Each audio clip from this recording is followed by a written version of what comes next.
오늘 우리에게 선포되어진 하나님의 말씀은 구약성경 시편 71편 1절부터 6절까지의 말씀입니다. 구약성경 852쪽에 있습니다. 하나님의 말씀을 제가 봉독해 드리겠습니다.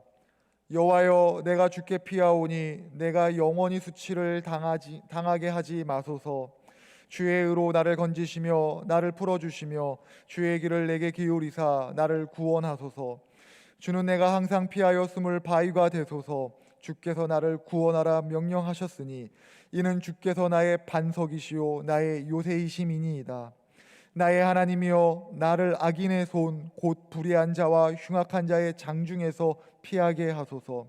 주 여호와여, 주는 나의 소망이시오 내가 어릴 때부터 신뢰한 이시라. 내가 모태에서부터 주를 의지하였으며 나의 어머니의 배에서부터 주께서 나를 택하셨사오니 나는 항상 주를 찬송하리이다. 아멘. 성경을 들겠습니다. 시작. 나는 하나님의 사람입니다. 그래서 나는 믿음으로 도전합니다. 나는 하나님의 기적과 축복의 통로입니다.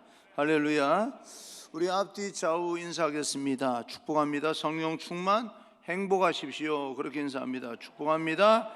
성령 충만 행복하십시오. 오늘 여러분 읽어드린 71편 시편 71편 말씀 전체적인 내용으로 여러분과 함께 말씀을 나눌 때 주님만이 나의 소망입니다 라는 제목으로 말씀을 전하겠습니다. 71편을 이렇게 자세하게 읽어보면서 마음속에 와닿는 것이요, 한 가지 진리가 하나님은 분명히 살아계십니다.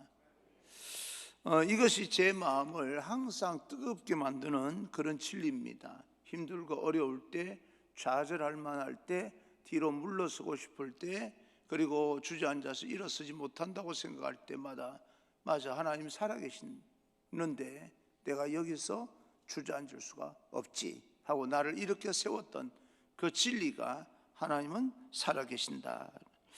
우리가 믿든 믿지 않든 상관없습니다. 하나님 살아계시는데 믿고 안 믿고 문제가 아닙니다. 그러나 믿는 자에게는 하나님의 기적을 보게 될 것이고, 믿지 않는 자는 하나님의 기적을 체험하지 못하고 그 인생을 살아가게 됩니다. 그래서 우리에게는 믿음이 얼마나 중요한지 모릅니다. 믿음은 보이지 않지만 분명히 존재하는 하나님과 하나님 나라를 보게 만드는 능력이기 때문에 그렇습니다.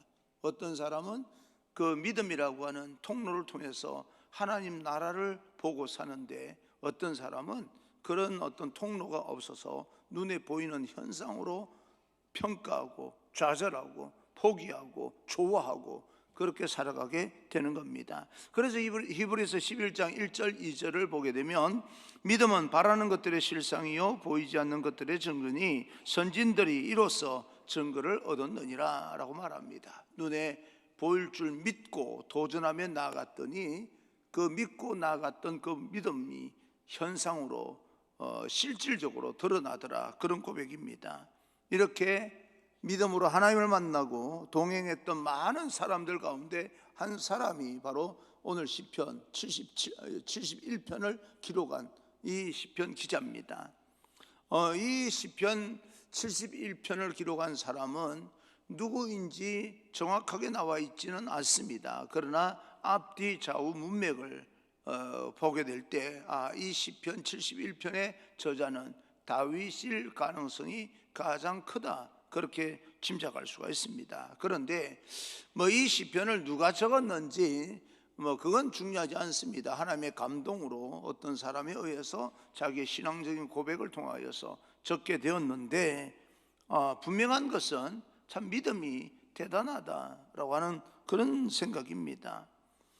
1절에서 4절까지 말씀을 보게 되면 굉장히 이 시편 기자는 큰 어려움에 빠져서 절망을 느낄 만한 그런 상황인데, 그렇지 않고 하나님 앞에 간절히 간구하면서 자기의 상황을 극복하기 위해서 몸부림치고 있는 그런 장면입니다.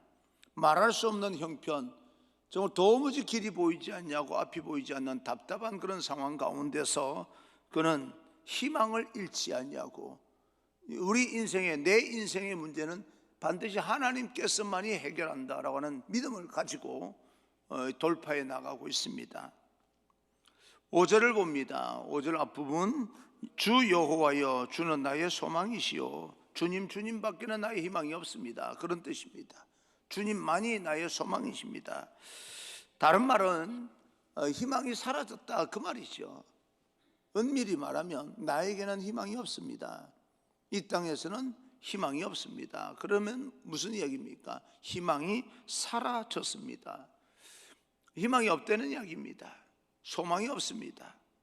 그런데 그럼에도 불구하고 소망이 있다는 고백을 하고 있습니다. 역설입니다. 희망이 없다.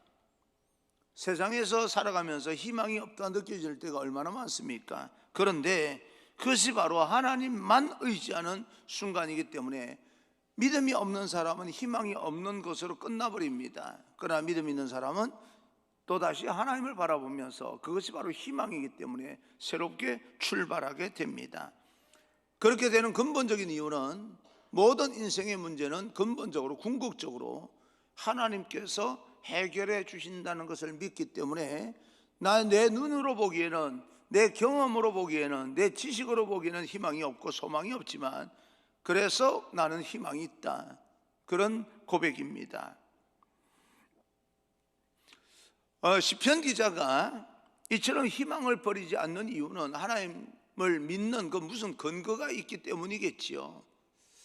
어떤 신학생이 저에게 언젠가 한번 질문을 하는데 이런 질문입니다. 목사님, 제가 신학교를 졸업하고 목회할 때쯤 되면 감리교회가 희망이 있겠습니까? 그렇게 묻더라고요. 그래서 지금 자기는 자기 눈으로 보기에는 감리교회가 희망이 없어 보인다는 거예요. 자리도 목회할 자리도 변변치 않고, 또 교회가 여러 가지 자기가 감리교회에 속해 있기 때문에 자기 눈으로 볼 때는 너무 교회들이 세상의 소금과 빛의 역할을 잘 못하는 것 같고, 세상 사람들보다 더 이상한 그런 어떤 방향으로 생각하는 바람에 비난받고 손가락질 받고 도무지 희망이 안 보인다는 거죠. 그래서 제가 그렇게 대답을 했습니다. 너가 어떤 마음으로 그런 질문을 했는지 몰라도 그런 마음으로 질문했으니까 너가 목회할 때도 교회는 희망이 없다. 여러분, 뭐가 희망이 있겠습니까? 희망이 없지요. 그런데 인간적으로 희망이 없다는 것이 바로 희망이 있다는 이야기입니다. 그때부터 뭐예요? 전적으로 하나님을 의지할 때이기 때문에 사람의 눈으로 볼 때는 희망이 없지만 하나님께서 우리와 함께 하시면 희망입니다. 그래서 우리는 새롭게 출발할 수 있는 거죠. 오늘 시편 71편을 자세하게 들여다보게 되면 솔직히 말해서 하나님을 믿고 희망을 노래할 처지가 아닙니다. 굉장히 어려운 상황이에요. 답답한 상황입니다. 길이 보이지 않는 상황입니다. 그럴 때는 오히려 내가 그동안 믿어왔던 하나님을 원망하고 불평하고 떠나야 될 상황입니다.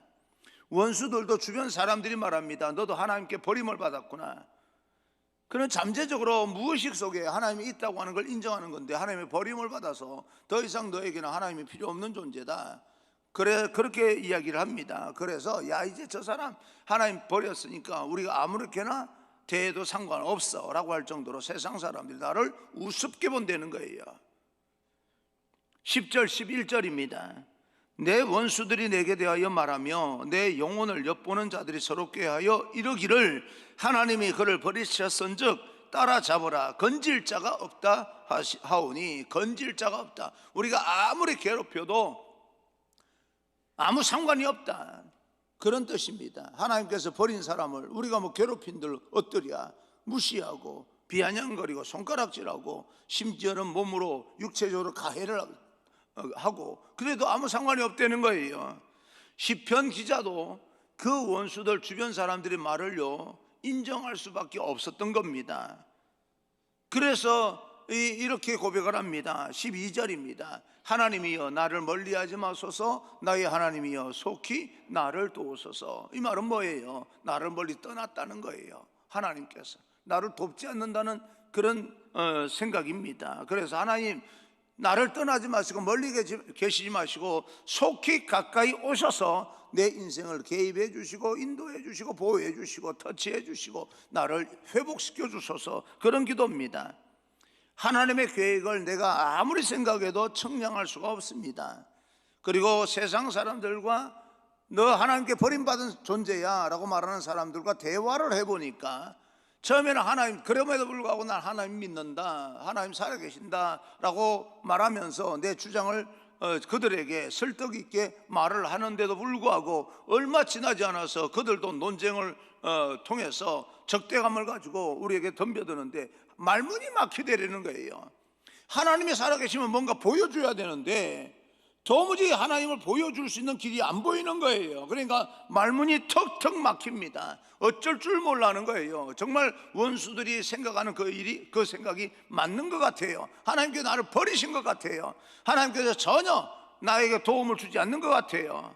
그런 느낌에서도 이 시편 기자는 마음 깊은 곳에서는 그럼에도 불구하고 그가 가지고 있는 신앙이 있었기 때문에 이렇게 고백을 하는데 14절입니다. 14절, 나는 항상 소망을 품고 주를 더욱더욱 찬송하리이다. 하나님께 그럼에도 불구하고 소망을 품고, 내가 아무리 원수들과 대화를 하면서 상황, 직장에서나 또 사업을 하거나 우리가 삶의 자리에서 인생을 펼쳐나갈 때 하나님께서 계시지 않는 것처럼 내 삶이 모두가 망가지는 것처럼 보인다 할지라도, 그래서 원수들이 손가락질하고 비난하고 나를 욕한다 할지라도, 하나님을 믿을 바에야 내 주먹을 믿으라라고 말하는 수없이 듣는다 할지라도, 하나님 그럼에도 불구하고 나는 소망을 품고 주님을 더욱더 찬송하겠습니다. 그런데 이 시편 기자 그렇게 고백을 해도요, 그 마음이 편하질 않아요. 불편합니다. 왜 불편하냐면 18절입니다. 18절, 하나님이여 내가 늙어 백발이 될 때에도 나를 버리지 마시며 라고 이야기합니다. 젊었을 때는, 내가 나이라 한 살이라도 젊었을 때는, 교회 생활도 그래요. 가만히 보게 되면 한 살이라도 젊었을 때는요, 교회에서 이것 좀 맡아주면 좋겠다, 저거 맡았으면 좋겠다, 속장도 했으면 좋겠다, 뭐도 했으면 좋겠다, 회장도 했으면 좋겠다. 그래서 나는요 그것이 능력이 안 돼서 난 그거 못합니다. 그럼에도 불구하고 수없이 그냥 해달라고 요청을 하면서 어쩔 수 없이 회장도 한번 해보고 또 이것도 해보고 저것도 해보는데, 가만히 보니까 나이가 한 살 먹어가면서 머리가 백발이 되다 보니까 불러주는 사람도 없는, 교회 안에서조차도 불러주는 사람이 없는 거예요. 현직에 있을 때는 그렇게 나를 부려먹더니요, 나이가 들어서 은퇴하고 나니까 아주 불러주는 사람, 쳐다보는 사람도 없는 거예요. 얼마나 마음이 서우는지. 하나님께서 그런 하나님은 아닌가.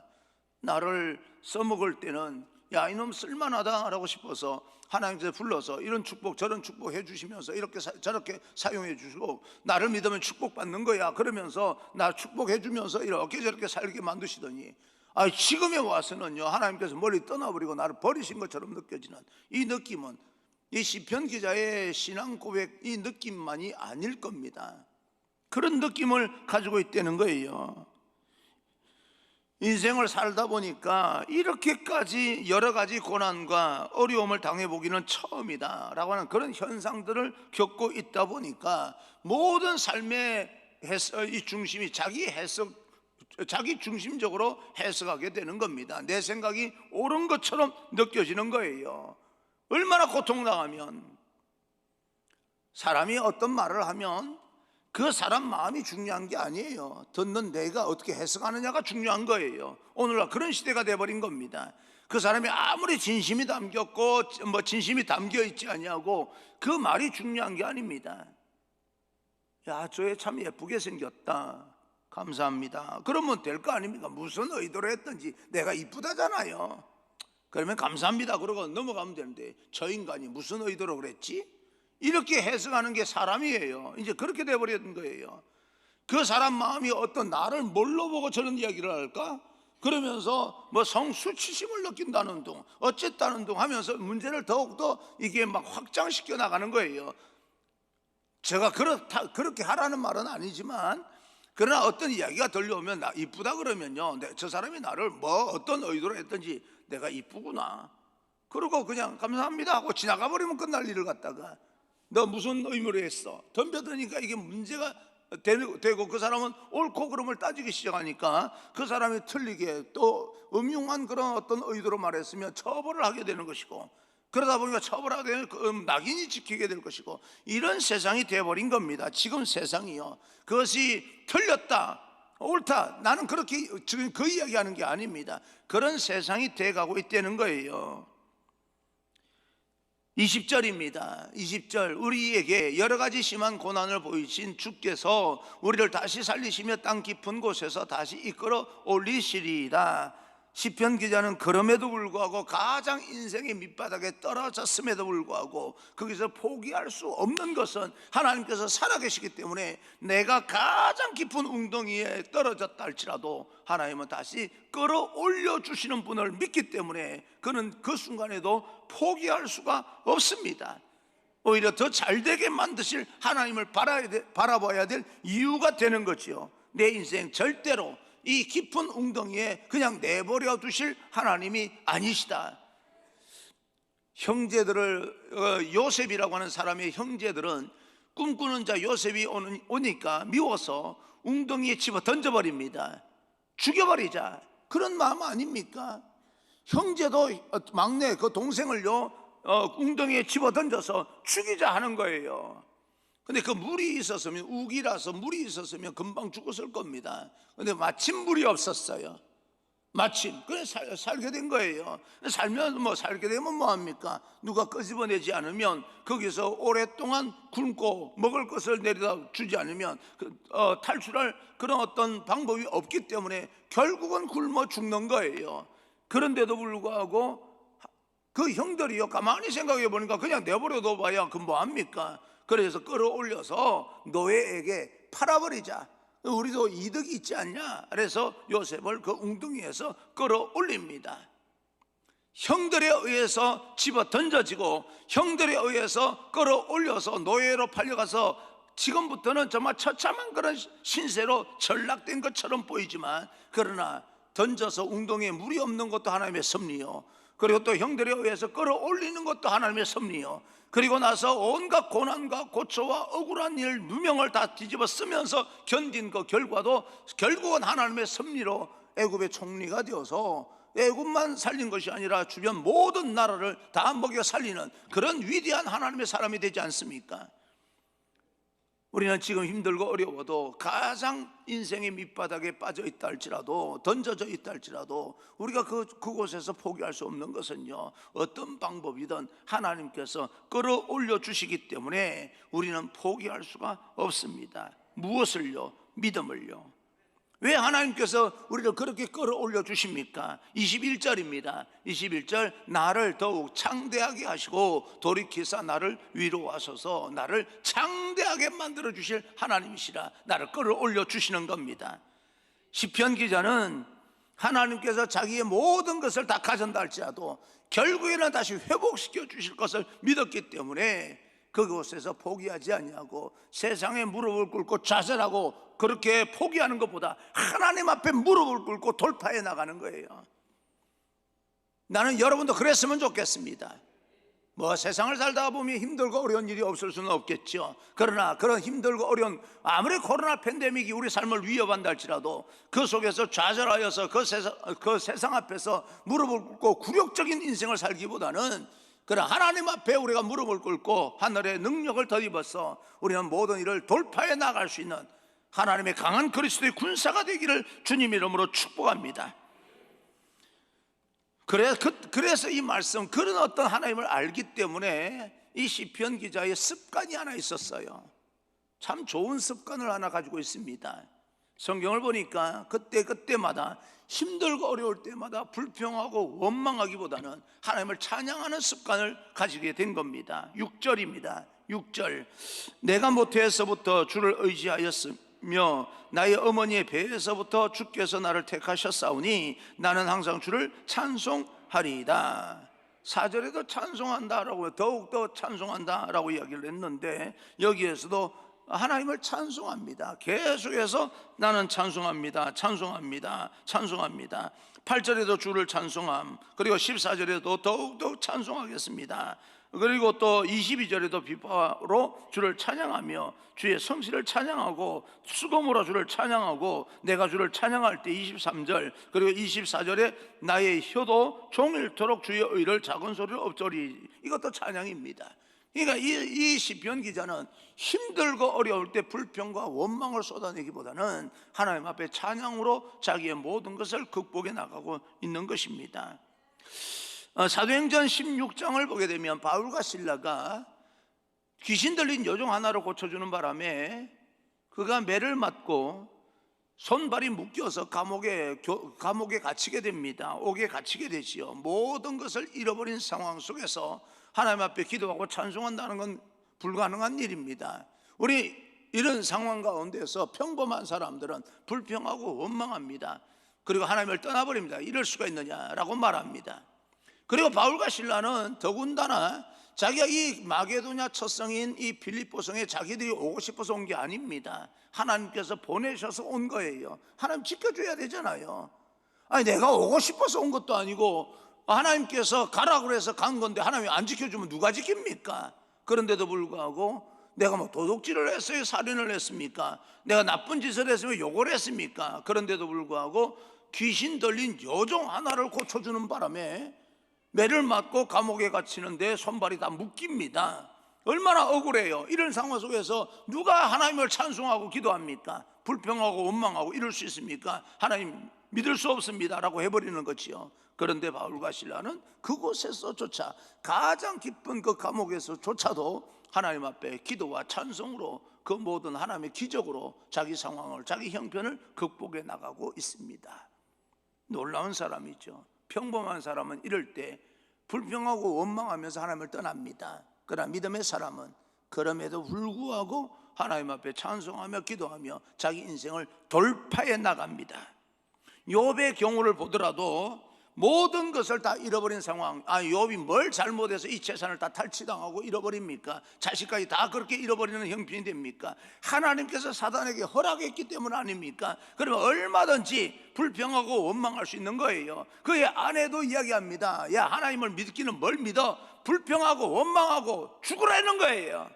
차라리 하나님을 믿을 바에야 하나님께 불평하고 원망하고 죽으라고 하는데도 불구하고 욥은 이렇게 고백합니다. 1장 21절 주신 이도 여호와시요 거두신 이도 여호와시오니 여호와의 이름이 찬송을 받으실지니이다. 욥은요 자기의 축복을 주셨기 때문에 하나님을 믿은 게 아닙니다. 하나님을 믿었기 때문에 축복을 받은 거지요. 여러분 이것이 순서가 잘못되면 안 됩니다. 욥은 축복을 해 주셨기 때문에 믿은 게 아니에요. 사탄은 그런 줄 알았어요. 사탄은 하나님께 축복해 주니까 믿는 거 아니냐라고 알았어요. 순서가 바뀐 겁니다. 그래서 하나님께서 야 아니야 욥은 나를 내가 축복해 줬기 때문에 믿은 존재가 아니야. 나를 믿었기 때문에 내가 축복해 준 거야. 순서가 다른 거예요. 사탄이 아예 거짓말하지 마십시오 라고 해서 허락한 거 아닙니까? 그러면 충분히 하나님을 원망하고 불평할 수 있는데도 불구하고 이런 고백을 하고 있는 거예요. 모든 것을 다 빼앗긴다 할지라도 나는 하나님 한 분이면 됩니다. 나는 예수님 한 분이면 됩니다 라고 고백하는데, 냉정하게 여러분 질문 한번 해보십시오. 여러분이 이런 욥이 이런 상황이라면 믿음을 지킬 수 있으시겠습니까?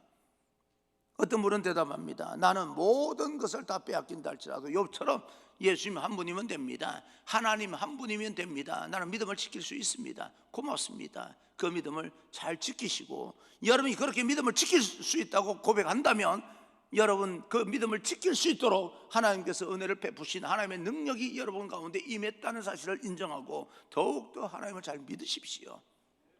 그런데 거의 모든 사람들이 이런 정도의 상황 되면 하나님을 어떻게 믿겠느냐라고 고백하는 사람이 많습니다. 믿음이 흔들리지 않겠느냐? 믿음이 무너지지 않겠느냐? 나도 나도 가만히 생각해 보니까 이런 정도가 되면요, 나도 하나님을 원망하고 불평하는 그런 종류의 사람으로 설 것 같아요.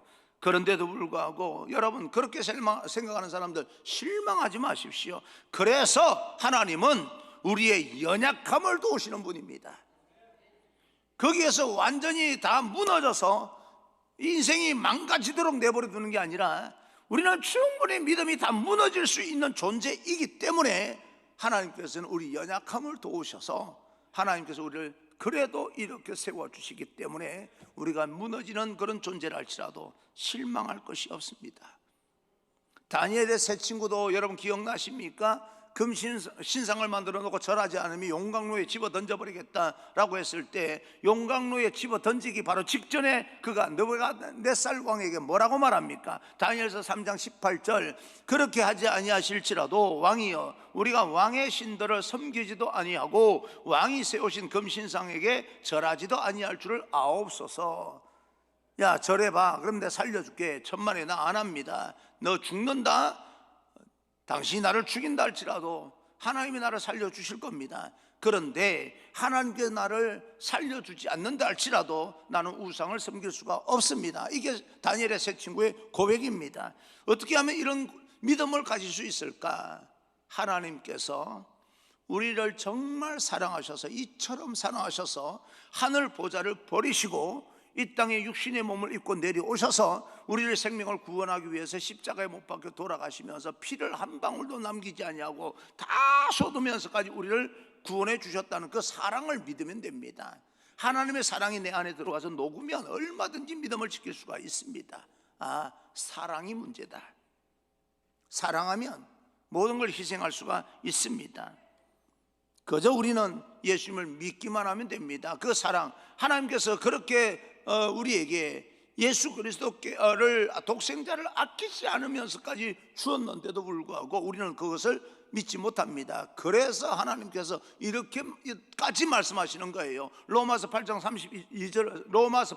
32절을 보게 되면, 이거 지우고 로마서라고 그랬죠. 로마서라고. 내가 하겠다는 거예요. 예, 내가 내 아들 독생자까지도 너에게 아끼지 않고 줬는데 너희들이 기도한 거 내가 뭔들 못 주겠냐? 예, 하나님의 아들 예수 그리스도까지 내가 너희를 위해서 준 바 되었는데 너희들이 기도하는 것까지 응답 왜 내가 안 해주겠냐 이 말이에요. 축복해 주시겠다는 거예요. 염려하지 말고 믿기만 하라는 거예요. 축복해 주기 때문에 믿을 게 아니라 그냥 믿으라는 거예요. 그러면 하나님께 복을 받는다는 거예요. 왜? 우리 신분이 달라지기 때문에. 그래서 요한복음 1장 12절 13절 이렇게 말합니다. 영접하는 자 곧 그 이름을 믿는 자들에게는 하나님의 자녀가 되는 권세를 주셨으니 이는 혈통으로나 육정으로나 사람의 뜻으로 나지 아니하고 오직 하나님께로부터 난 자들이니라. 이건 사람의 힘으로 되는 게 아니다. 너희들이 예수 믿으면 되는 일이다. 그런 말씀을 하고 있습니다. 사랑하는 성도 여러분, 이렇게 예수님을 믿으면 우리는 삽니다. 어떤 시험과 시련과 유혹이 온다 할지라도 능히 이길 수 있다. 이것이 바로 성도의 희망이에요. 세상을 보면 희망이 없지만 그래서 우리는 하늘을 쳐다보면서 희망을 가지게 되는 겁니다. 오늘 성경의 이 시편 기자는 그렇게 내가 믿음을 지켰더니 어떤 복을 받았다라고 하는 말을 하지 않습니다. 단지 내가 믿음을 지켰다라고, 지키려고 노력하고 있다, 나는 믿음으로 돌파하기 위해서 하나님 앞에 무릎을 꿇었다, 그렇게 말하고 있는 겁니다. 그런데 이것이 왜 이런 습관, 이런 믿음을 흔들리지 않고 지킬 수 있었을까?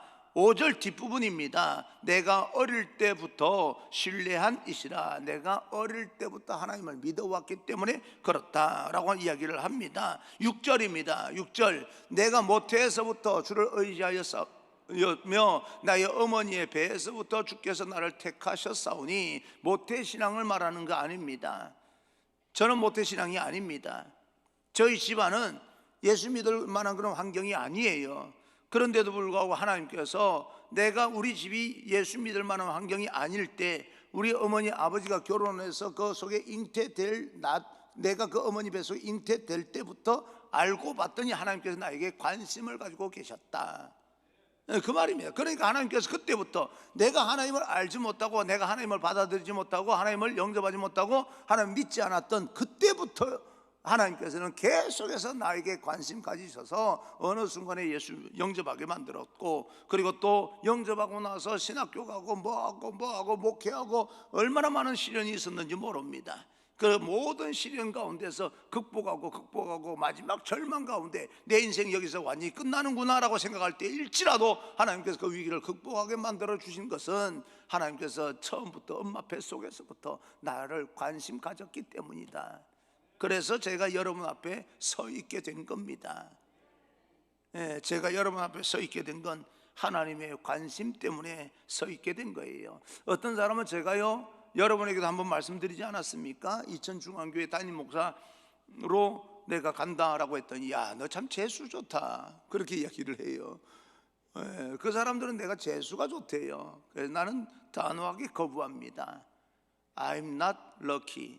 나는 재수 좋은, 운 좋은 사람이 아니에요. I'm blessed. 하나님께 은혜를 받는 사람이에요.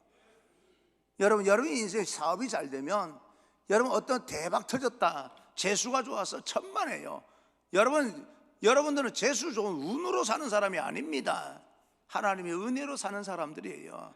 그래서 언제든지요, 말을 할 때 너 참 운 좋다, 재수 좋다 라고 말씀하지 마시고, 너 참 은혜가 있다, 너 은혜 받았다, 그렇게 이야기하는 거예요. 나는 재수 운이 좋아서 여기에 서 있는 사람 아니에요. 하나님의 은혜로 서 있는 사람이지. 그 말은 다시 말하면, 나는 그래도 여러분 보시기에는 어떨런지는 몰라도 나는 하나님과 친한 사람이다, 그 말이에요. 하나님과 친한 사람은 함부로 건들지 마세요.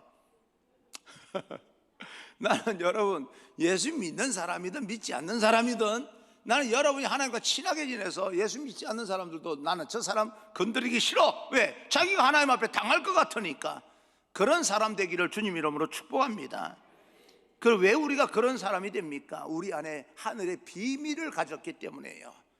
여러분 안에도 하나님의 비밀이 담겨져 있어요. 그 비밀이 뭔지를 아십니까? 골로새서 1장 27절, 하나님이 그들로 하여금 이 비밀의 영광이 이방인 가운데 얼마나 풍성한지를 알게 하려 하심이라. 이 비밀은 너희 안에 계신 그리스도 신이 곧 영광의 소망이니라. 여러분 안에 그리스도가 계신다. 내 안에 예수님이 들어와 계신다. 이게 비밀이에요. 신비입니다. 신비.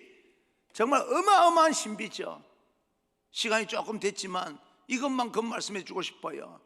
여러분, 코끼리를 냉장고에 집어넣는 방법 아십니까? 누차 제가 성경 공부할 때 말씀드렸으니까 아실 거예요. 어렵게 생각할 거 없어요. 냉장고 문을 연다. 문을 열었으면 코끼리를 집어넣는다. 그리고 냉장고 문을 닫는다. 간단하게 들어가지 않았습니까? 아니, 그 큰 덩치 코끼리를 어떻게 냉장고에 들어가느냐, 여러분 생각이 그러니까 못 들어가는 거죠. 그러나 간단하게 논리적으로 냉장고 문을 열어서 코끼리를 집어넣고 냉장고 문을 닫으면 되는 겁니다. 그게 이해가 안 된다면 어떻게 하나님께서 여러분 안에 들어와 있다는 것도 이해가 됩니까? 하나님은 우주 만물 광대하신 분이에요. 얼마나 광대하신 분인지 모릅니다. 우리는요, 모래알보다 적은 존재입니다.